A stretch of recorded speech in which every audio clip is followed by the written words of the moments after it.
Okay, welcome back as we move along in Chapter 8, Motivation and Empowerment. Today we're going to be looking at a few more theories of motivation. Now, Hertzberg had a theory called the two-factor theory. And essentially what Hertzberg believed in was that within the realm of motivation, there are two considerations that we have to make. First of all, there are hygiene factors.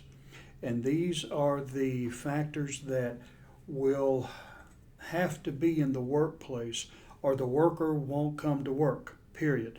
It could be pay, working conditions, company policies, as you see here, interpersonal relationships. If these are absent, then the person is going to walk out the door.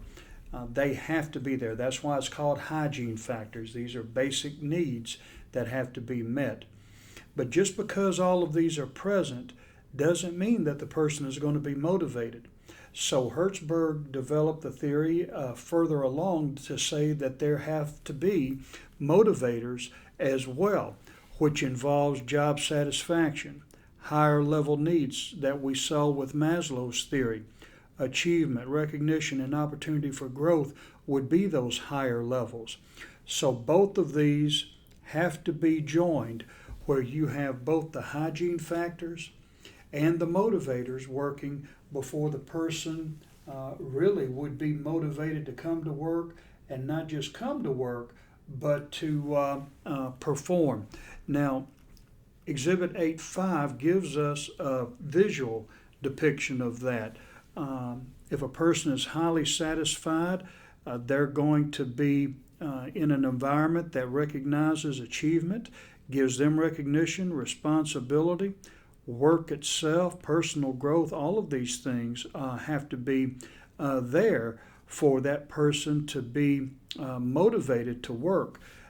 Dissatisfied working conditions, if the hygiene factors aren't there, pay and security, company policies, supervisors, interpersonal relationships, it makes no difference how good the environment is. If the person can't make enough money to live, they're not going to be able to stay.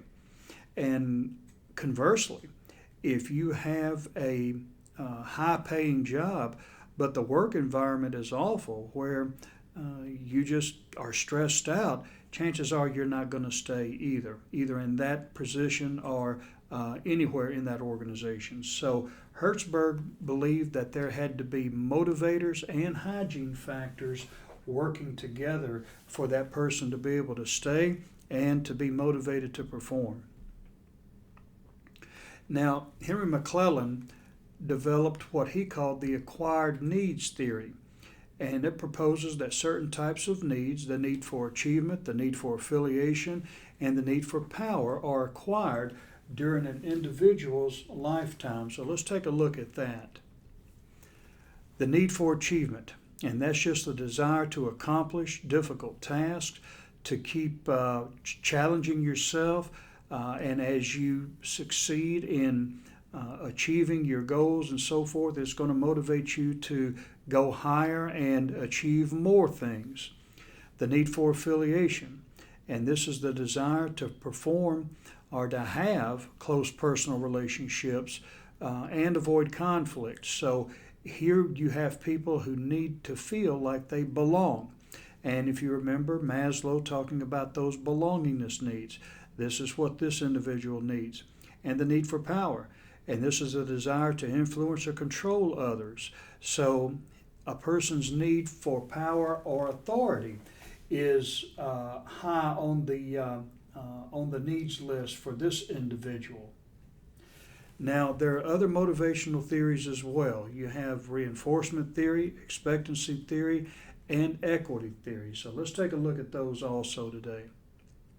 Reinforcement theory is a motivational theory that looks at the relationship between behavior and its consequences by changing or modifying followers' on-the-job behavior through the appropriate use of immediate rewards or punishment. Now, when we get into these types of theories, what we're looking at here are behavioral theories. And behavioral theorists believe that they can make you do anything they want you to do. All they have to do is to apply the right rewards or punishments and you will pretty much follow suit with whatever they want you to do.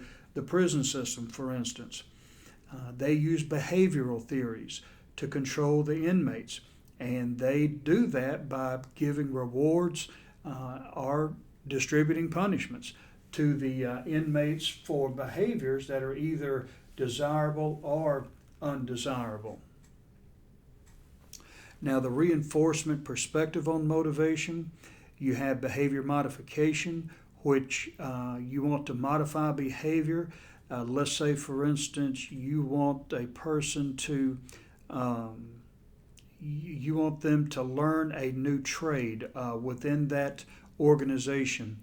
So you may give them a bonus of $500 once they've completed the training. Well, chances are that person is going to be motivated to finish that training so he or she can receive that type of reward. Or you may want to have the person stop using or stop engaging in a negative behavior. They may be slow, or they may not be able to handle some type of operation within that organization. That's a part of their job. So you may threaten them with punishment. Hey, if you don't get on board, you're going to be fired. So that would motivate that individual also. Now, the law of effect states that positively reinforced behavior tends to be repeated, and behavior that is not reinforced tends not to be repeated. And what we're talking about here is a concept that we call extinction. This was made popular back when a guy named Henry Pavlov did a study with his dogs. And what he did was he called his dogs up and he rang a bell. And whenever he rang a bell, he put some meat down in front of those dogs. And seeing that meat and smelling that meat, it made him salivate. And he would repeat it each day. He would ring a bell, and when they came to the plate, there would be some meat there. And after a while, they got used to hearing that bell, and when they heard that bell and saw that meat, every time they would salivate. Well, Pavlov took the meat away and rang the bell, and the dogs came and they started salivating. They were just programmed to get that positive reinforcement.